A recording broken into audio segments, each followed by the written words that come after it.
Warwick Farm this afternoon. Brent, Zerafa here, and Aaron Macey. And how are you, Brent? Well, after El Doot last week, we've had to upgrade the premises here at the lovely beachside in Coogee in I think so what you've ruined for is you've put the pressure on us. I always think when you take a girl for a first date, you start off at 5-0s, and you've taken the punters straight to China doll. Well, and now we've got to deliver again. Hopefully we can find a couple of results again this afternoon. Looks a pretty good card at Warwick Farm. Dry track, rail in the true position. Generally that means on speed, but sort of away from the fence. Yeah, away from the fence, especially when it's dry. It's usually up and off. I think it's been dry for a little while, so the inside probably won't be the worst, like really bad plays, but I'd still think just getting that couple off the fence in the straight's ideal. Right, our 2-year-old maiden kicks off race number 1, and we've got rather sweet around that $2.50 mark. She's coming back from the Silver Slipper. Then you've got a couple of first starters in Kunming and Rock and Swing. How do you see this event? It was a tricky little race because once again I found a Gary Moore horse that I do like, but it's quite hard in the market, and I always find his horses hard to back when they are quite hard in the market. I thought Kunming was probably the best of the triallers.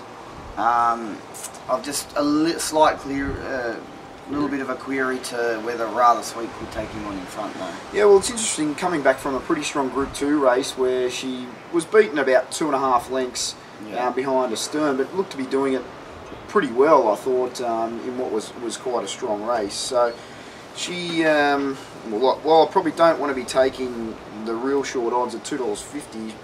She does look pretty hard to beat, considering she's coming out to 2-1. Well, she may, especially with the claim for Winona. She's only got sort of 56.5. I thought Gravitate could improve here for Peter and Paul Snowden off the I think a complete forgive run behind In the Vanguard at Canterbury, where it was real on-speed dynamite that day. Got back and wide from a wide gate. Since been back to the barrier trials and was given a real rev up in the concluding stages there.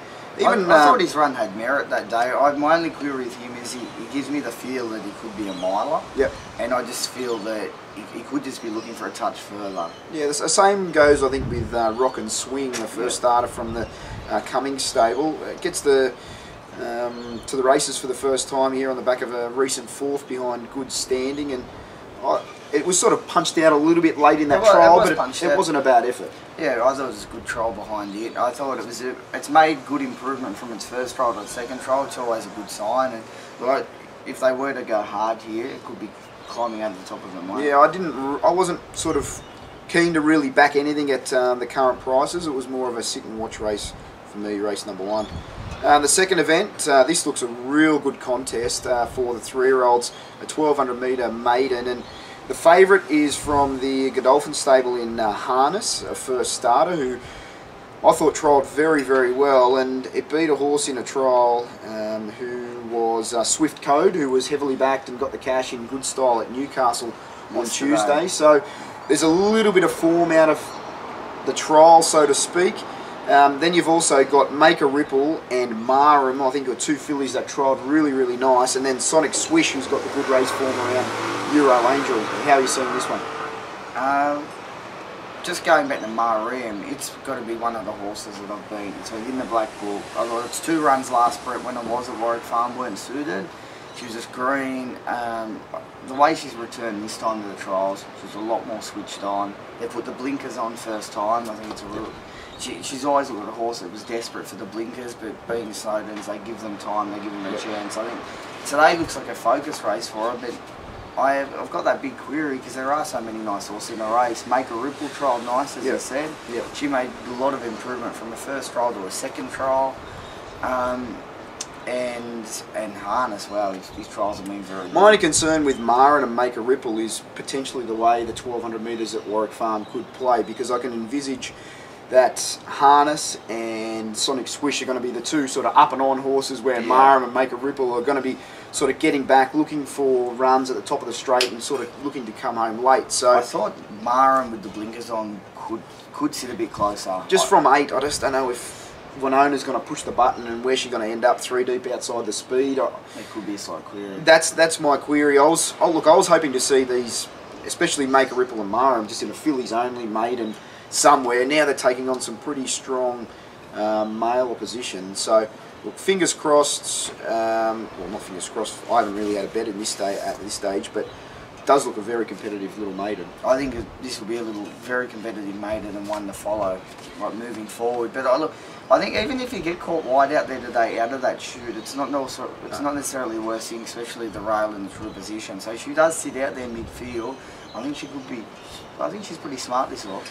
Yeah, I'm sitting on the fence again in race number 2. I just found it too hard with sort of 4 winning hopes that I thought all represented a good chance. Moving on to race number 3, Old North favourite at around the $3.40 mark, just ahead of Snitzel Knight, who gets Hugh Bowman on and stepping up to the 1400 metres and realised potential on the quick backup. They're the 3 that dominate betting. Do you see anything outside of that trio figuring the finish here? There's one horse I've always had a bit of time for, is in Remittance. Yep. Extra O'Brien horse, went to Rodney Northern, had one prep, didn't quite get him right. He's come back this prep outstanding, and his win first up was very good. And then his run last start when caught wide on the Beaumont track when it was up the inside and he was wide, forward without colour, and he's hit the line really well. Previous to that, he was only beaten 2 lengths to Clearly Innocent, who looks to big odds, $20 to $21. Oh, he's $21, and you'll probably get even better on it later today. Whether he's up to a couple of the top ones here, I'm still slight query, but I think you're going to have something on him at the price. Well, Old North is resuming off a little bit of a break, and he looks to be a derby type to my eye, and he looks a real staying prospect for deeper into the autumn, and maybe whether it's, I'm not sure whether he could be a Sydney derby, but potentially even a Queensland derby horse. I thought his recent trial was very, very good. It was cold, just sort of back in the field, working through. So just whether 1400 metres first up, he may be looking for a little bit more ground. He's obviously going to be fresh because he only had the one trial. I thought Snitzel Knight here deserved to be the one to beat off that strong run behind top striker at Canterbury last start, and didn't really get a lot of luck on that occasion. Hugh Bowman goes on, gets an extra 200 metres, drawn soft in gate 3, so should be able to settle somewhat closer to the speed, I'd imagine, than Old North probably would be. I think the key to Snitzel's Night today is the blinkers. If you just watch him in the straight, he just floated for a couple of strides, and then, like once we said last week, I think they're the horses that really need the blinkers to switch him on, and I think with the blinkers, soft draw, he should just sit there, and he probably is the horse to beat. But the horse I'm really interested in, if money comes for him, Old North, I'd be really happy to steam him today. I think he's a really nice horse. I'm thinking he might be sort of the one that's going to be soft in the market, not sort of going to drift right out, but I thought the punters would probably come for Snitzel Knight just because it's had the run, got the blinkers on, drawn a good gate, and we saw in its win at the Provincials and its run last start, when it gets clear galloping room, it can really attack the line quite strongly. So another interesting little 3-year-old benchmark 67 race number 3. The 4th event is a staying race here. We've got Now's the Time sort of hovering around favourite with Happy Partner. Personally, I was sort of looking to bet around those 2 horses, and I thought Zarbos could be the one here. Maybe one run short, being 3rd up at the 2200 metres. I would have loved to have another run at, say, 1900 at Canterbury and then coming into this, but coming off a 15.50 run at Canterbury last start, the punters are getting quite excited out there on the street, but just it's got a lot of form in previous preparations, sort of in Saturday class, behind Loophole, behind some decent stays in benchmark 81, sort of 82 grade, and I just thought with the claim here for Leicester Grace could go forward, and if it's fit enough, I really think on an each way basis, number 6 Zarbos can run really well here. Yeah, he's always been a horse of mine. I thought all of his runs last prep were very good. He's run well there before. And like you said, once he is fit enough and he goes forward, he stays in the race a long time. He's pretty consistent. Well, hasn't won a race for a while, but just tends to sort of be up there in the spot where I think he's going to be suited today at Warwick Farm. The other horse that I thought is probably big odds was Largo de Barra, who started favourite in the Bathurst Cup last start and was disappointing. Gets up to its right trip now. It's had sort of 4 runs to get grounded for this. Bowman on, I think he's a big key factor, and in a race where, look, I don't think there's a lot between a few of them, I'll be thinking sort of the $12 it probably represents a little bit of value. So I'll be looking to play Zarbos here and Largo de Barra, but not going sort of overboard. it's not really a race I'm overly keen to play. And the one other horse I did want to mention was Murphy's Delight. Yep. I thought he was the one that had the superior staying form to these horses. Yep. I thought his 2 runs were satisfactory. Now he's up here, gets James on. And when Chris does put them in these races and doesn't claim, he's usually got an opinion that they're still going to go quite well. You don't need to claim. Rightio, moving on to race number 5, and we've got a key scratching here of Brewery, who was a dominant 7-length winner last start. So, a bit of reshuffling in the market. A horse that I'm quite keen on here is Chasen, first up for David Van Dyke, formerly trained by Tony McAvoy. And for a mare resuming at 1,400 metres, she's probably going to be at her best when she gets to 1,800, maybe even 2,000, but I've really been impressed with both her trials this preparation. Her first one at the Provincials, she just sat back, and it was a trial that was won by His Majesty, and it was easy to just sort of have your eye on His Majesty because it was looking so good. And then you just saw Chasen just really improve late. We saw what His Majesty did at Newcastle first up, and then David Van Dyke and Jason Collett he went to a trial at Randwick in a 1,200 trial, pushed it straight out of the gates, and it was very similar to what I saw with Bull Point. In that they really, style, for a mare that's generally get back, run on, they've always been soft in the trials, they just seem to change something around and say, righto, you're going to switch on in this trial. And to me that says she's going to be ready to run a race first up. She might be a little bit more forward than she has been in a previous preparation. And her first up run last campaign, she hit the front and got run down by Queen of Kariba at Canterbury in a 12.50. And Queen of Kariba was absolutely airborne at that point. So we've seen Queen of Kariba go on to be sort of, low-level stakes grade mare. And look, this looks a little bit of a competitive race because I think Handfast, well, probably taking it on. I thought it was disappointing last start, but Take Wing was good. Liberty Island has got ability. Secret Prophet's got ability. Yulong Ambition goes okay. So there's a few horses in here, but I just thought at sort of the $11 and $12 before the scratchings, I was on Chasen, but I'm still happy to suggest from that soft draw she can run well fresh.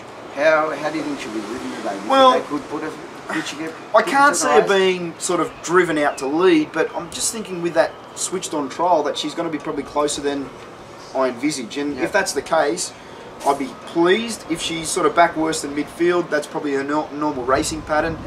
But I'm just sort of happy to take a gamble to suggest that she's come back in good order, and David Van Dyke potentially is looking for a result with her first up. Yeah. Another horse in the race that I do feel has been set for the race and wound up to go a little bit be more forward first up is Liberty Island. I thought his 2 trials were good. He's always been a horse that I thought was a blinker horse. I'm surprised it's taken this long for him to put them on now. And I think when Chris puts blinkers on for first up and he puts them over 1,400 first up, he's usually got them more forward. It's something he's done like Boban and even lesser horses. When he thinks that's their pet trip, he puts them there first up. He seems to have them close to the mark. The trial suggests he's going to be there. Hugh Bowman going on first up also at 59 kilos, usually claims first up. I just think this could be a little bit of a target race for Liberty Island. Yeah, and I just run well at 1,400 metres at Warwick Farm before because he's a type of horse that loves to stalk, and then sort of swing around the bend. And from gate 10, you'd imagine 3 wide cover, or going back to the 2 wide line, depending how the race sets up, is probably where he maps. So look, I tend to agree with you there. I had Chasen and Liberty Island as the 2 that I wanted to play. I thought Handfast didn't deserve to be as short as it was, considering how fair its first up win was at Newcastle. Like, in all seriousness, it should have got beat, really. Like, it was lucky to hold on to the race. Yeah, it was rather disappointing. And there's probably one other query runner, Secret Prophet. It has run well. Our way of going comes back up. And I'll be watching to see if there's any money for it. But yeah, I was quite keen on Liberty Island there. Rightio. Well, moving on to race 6, we've got a mile here, benchmark 78, with Fira, who is favourite. Bit of a money muncher for me.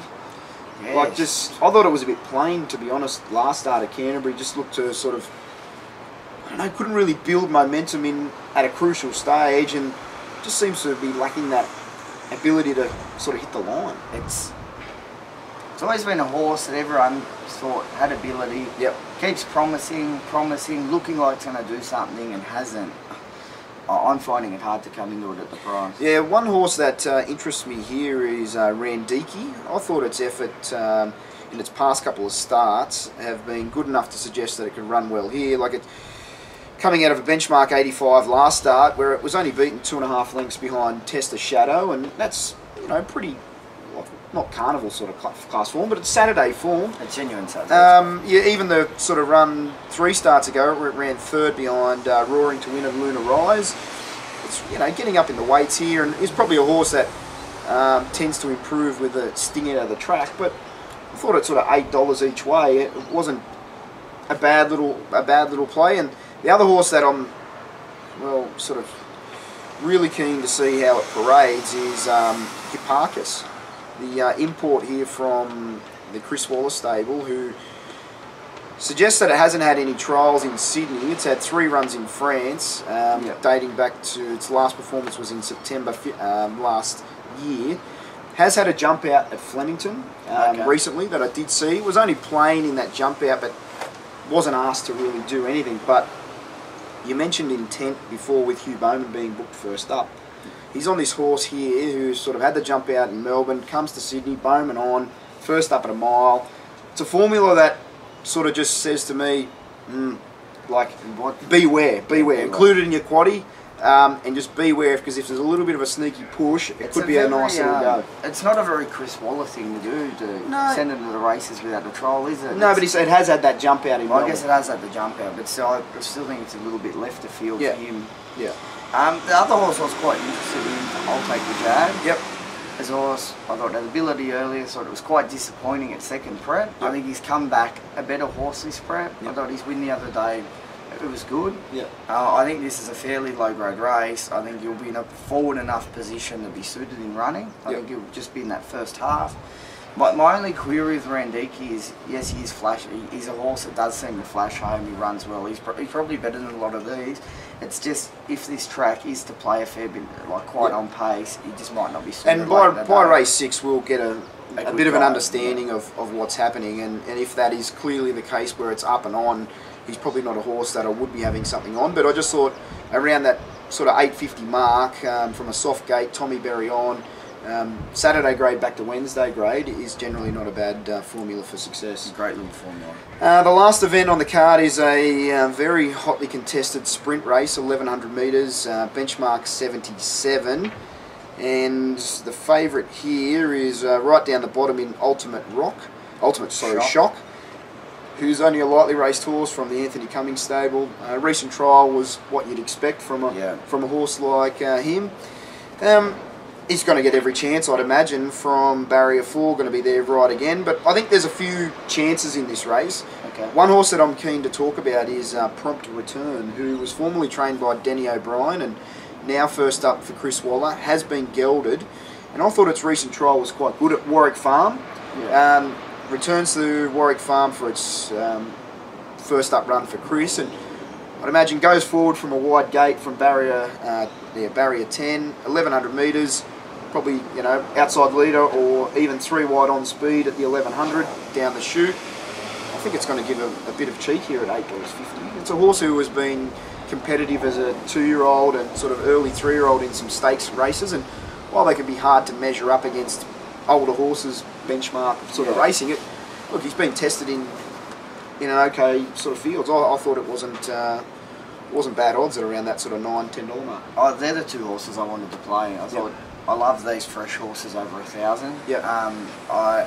You've got the slight queries, Ultimate Shock, where they actually get to the gates and you just want to see how he parades. But I think if he gets there, if they've sorted him out and he is comfortable, I'd be watching him. I probably won't back him till late till I see if he plays up or not. I think if he gets into the gates, I think he is the horse to beat. I think he's got definitely above average ability. I think he's a genuine Saturday horse when he's got his mind in the game. And I just think he's suited. Barrier 5 here, Warwick Farm, he's won here already. The other horses that I'd be including in my quaddie here are 7, Palazzo Publico, 8, Sanzio, the 9, Magic of Dreams. Denell I'd probably include. I thought it was a little bit skinny, but I wouldn't want to get to the last leg of the quaddie and then sort of for her to knock me out. So I was looking for the chances here to be sort of, 7, 8, 9, 10, 11, 15. Happy to bet around Marple Miss first up at the 1100 metres. I think she's more of a sort of 1400 metre mare. Just think she's when she can for a touch further. Yeah, Trial was very good the other day. It was. I just think the way she races, she's probably a little bit better when she's on speed, 1400, where she can sort of dominate. I see her being bullied here in what looks to be a pretty fast race. So, you've got anything really that you're sort of keen on this afternoon? Anything you'd label your best? No, I think it's a pretty hard card. Yep. I think if he goes to the gates in the last, I think Ultimate Shock will be quite hard to beat. And I just think Mariam at the $7, I think it's. I'll be very disappointed to see it miss a place. Yeah, the only horse I've backed at this stage is Chastened.